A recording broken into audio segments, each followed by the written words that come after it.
Quero impactar o mundo de forma que as pessoas aprendessem comigo e se tornem capazes de entender por aquilo que eu os ensinei. Para que, quando pensem sobre o que aprenderam comigo, não pensem mais em mim, porque devem ter sobre a sua própria base de entendimento sobre como esse mundo funciona. E com isso, eu me torno irrelevante, porque se as pessoas disserem, essa é a verdade porque o Tyson disse, então eu falhei.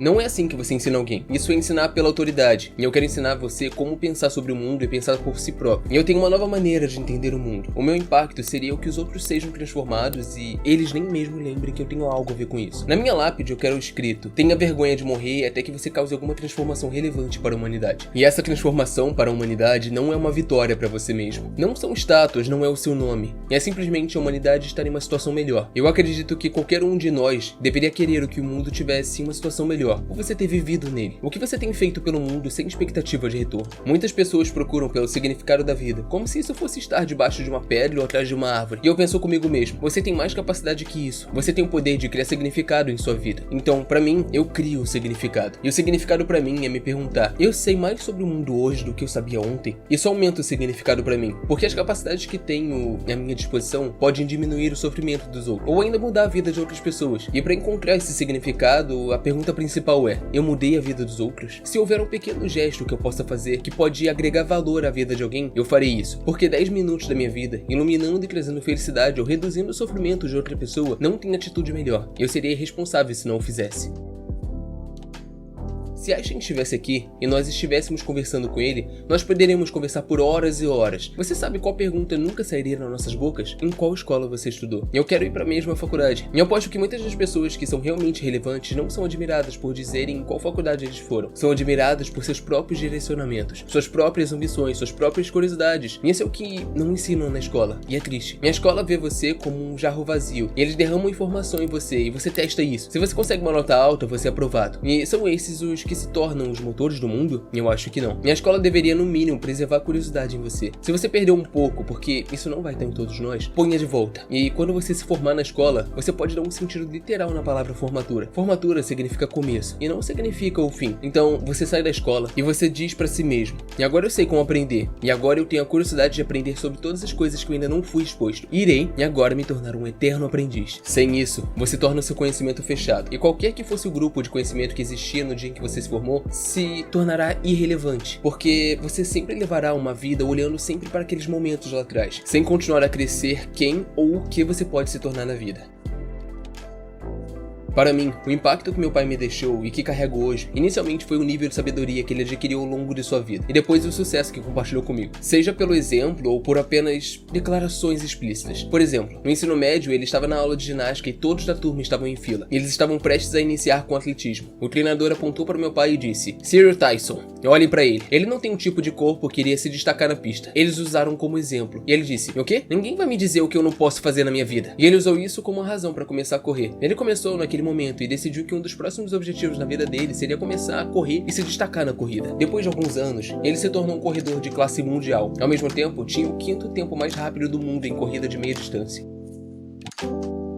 Eu conheci Carl Sagan quando eu tinha 17 anos. Eu tava me inscrevendo em faculdades, ele tava na Cornell e eu fui aceito na Cornell. Mas eu não sabia pra qual faculdade eu queria ir. E o escritório de admissões viu que eu não tava totalmente decidido. Eu não tinha feito minha escolha, mas eles encaminharam meu pedido para o Carl. Eu já tava totalmente fascinado pelo universo desde que eu tinha 9 anos, e ele me mandou uma carta. Eu era uma criança de 17 anos do Bronx, e ele um professor de astronomia da Universidade de Cornell. E eu peguei a carta e dizia: eu vejo que você gosta das mesmas coisas que eu. Você gostaria de visitar o campus para te ajudar a decidir se você quer vir para Cornell? Eu tava sem palavras. Eu não tinha feito ainda a série Cosmos. Isso mostra o quão velho eu sou.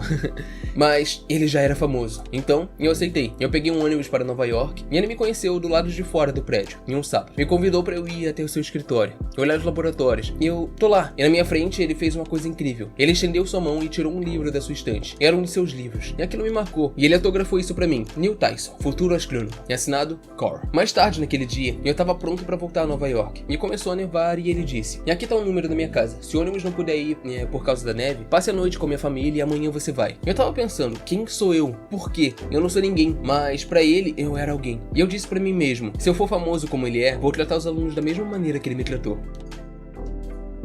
Minha primeira pergunta pra mim mesmo não foi onde eu encontro o significado, foi como eu crio o significado. Isso começou cedo, na adolescência. Com meus filhos, me dediquei para que mantivessem a curiosidade na infância e na vida adulta. Mas vamos dizer que tem uma criança pequena andando aqui, gatinhando no chão, e ele começa a pegar algum objeto. Na cabeça da criança, ela pensa, pra que serve isso? E a resposta natural dos pais é, não toque nisso. E este foi um experimento esperando pra acontecer, e você acabou de evitar ele. Vamos supor que o objeto é um copo com água dentro, ok? Ele é frágil, quebradiço, e a criança não sabe disso. Elas querem experimentar. Elas irão pegar o copo e ele então vai cair e vai quebrar. E a água vai derramar toda. E essa foi uma experiência que você acabou de evitar. E as crianças estão descobrindo com o meio ambiente deles. Tudo é novo pra eles. E eu vi uma mulher caminhando com seu filho. E a criança estava com capa de chuva e botas. E eles estão descendo a passarela e tinha uma grande e suculenta poça de lama bem ali. E eu pensei, por favor, deixa a criança pular na poça. Você sabe que ela quer pular. E a criança tinha entre 3 ou 4 anos. E o que a mãe fez? E ela puxou a criança pra evitar que isso aconteça. Isso é uma experiência em crateras. Foi assim que as crateras se formaram. Você espirra a água e a lama. É divertido. Você vê a causa e efeito da força para baixo agindo em um fluido. Se foi. Uma pequena parte da curiosidade naquele momento foi extinta. Então, eu deixei fluir a curiosidade. Desde que não os colocasse em risco. Se isso significasse que íamos ter trabalho extra, eu faria esse trabalho. E eu tenho uma grande confiança que eles mantiveram essa curiosidade através dos anos. No ensino fundamental, no ensino médio. E o que é um cientista adulto, além de uma criança que nunca perdeu sua curiosidade?